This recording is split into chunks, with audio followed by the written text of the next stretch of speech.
Богатырь көмір компаниясының спорттық сауықтыру кешенінде балаларға арналған футбол турнирі ұйымдастырылды. Қаламыздағы ірі көмір өндіруші Богатырь көмір компаниясының кубогы үшін 13-14 жастағы оқушылардан құралған командалар таласты. Бүгін біздің Богатырь көмір компаниясы оқушылар арасында дәстүрлі турнирді өткізуде. Ол халықаралық балаларды қорғау күніне арналып отыр. Біздің спорттық сауықтыру кешенінің футбол алаңшасы үздіктерді анықтасын дейміз. Олардан үлкен футбол ойыншылары шыққанын қалаймыз. Аталмыш турнир екінші жыл ұйымдастырылды. Жарыстың бас төрешісінің айтуынша, турнир мектептерді қатты қызықтырған және оған қатысамыз деп қаламыздың 13 мектебінің командалары және Ақкөл ауылының бір командасы тілек білдірген. Халықаралық балаларды қорғау күніне арналып бір ай бұрын дәстүрлі жарысымызды өткіземіз деп мектептерге алдын ала хабар бердік. Көптеген мектептер қатысуға тілек білдірді. Төрелік ететіндердің барлығы өзіміздің футбол командамыздың ойыншылары. Компания барлық балаларға сыйлық алды. Тіпті топтан шыға алмаған командаларға ынталандыру сыйлықтары беріледі. Оларға футболкалар, тәтті сыйлықтар табысталады. Турнирде 5, 11, 10, 23 мектеп командалары бір топта ойнайды. Екінші топқа 36, 26 Ақкөл, 22 және 4-ші мектептердің командалары жиналды. 3-ші топта 17, 6, 18, 19 және 24-ші мектептердің командалары ойнайтын болады.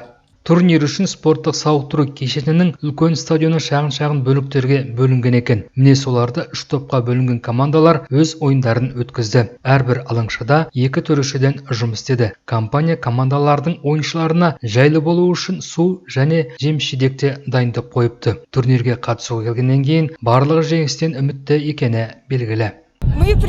Біз 6-шы лицей мектебінен келдік. Богатырь кубогын жеңіп аламыз деп ойлаймыз.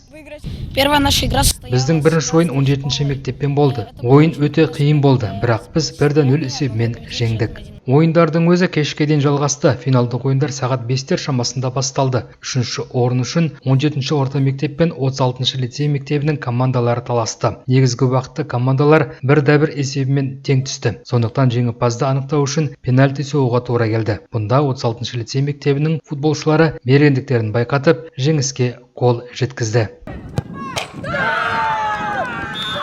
Бірінші орын үшін болған ойында тартысты өткені белгілі. Сұлтан Махмұт Торайғыров атындағы 22-ші гимназия мектебінің және 10-ші орта мектептің командалары финалдық ойында кездесті. Әр команданы жанкүйерлер қызу қолдап жеңіске итермеледі.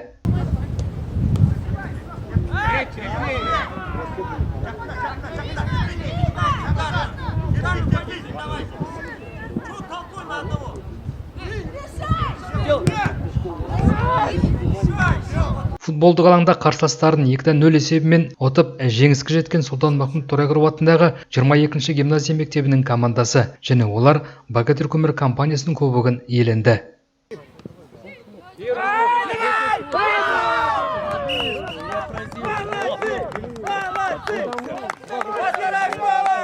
Бүгін Богатырь көмір жарыс өтті. Бүгін біз 4 ойын ойнап группадағы және финалға шықтық. Финалда номер 10-ші мектеп орыс мектебімен ойнадық. Финалда 2-0 шөтпен жеңіп бірінші орын алдық. Бізге сенген адамдарға көп рахмет. Богатырь көмір компаниясына турнир өткізген үшін рахмет.